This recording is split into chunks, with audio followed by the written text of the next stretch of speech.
今天准备了2个猪脚，撇了点红菜苔，还挖了一些胡萝卜。今天就来做个红烧猪脚炖胡萝卜。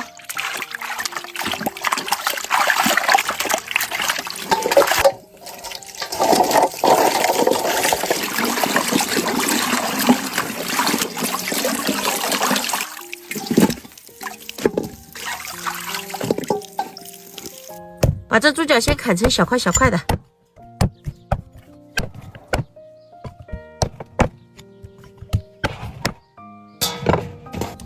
再焯个水，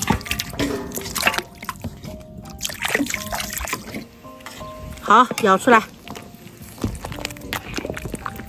现在来烧油炒个糖色，炒成枣红色就把猪脚倒进来翻炒上色。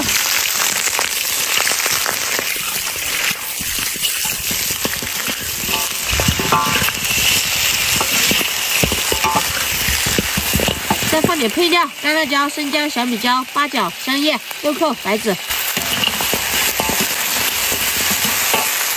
，1勺豆瓣酱，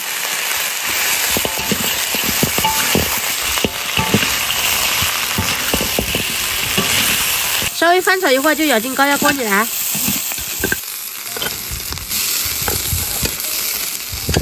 加点山泉水没过猪脚，放些盐、蚝油、生抽，盖起来，上气之后压15分钟。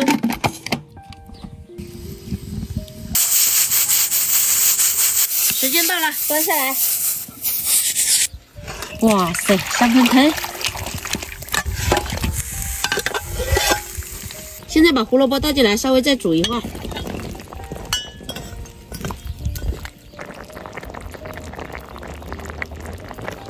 萝卜也煮趴了，现在把菜苔和蒜苗放进来，准备开吃。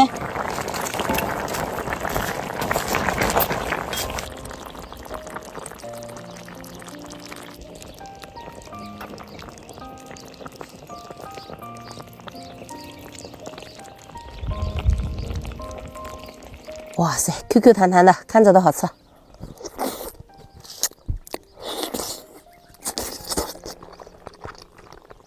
哇，入口即化，太香了。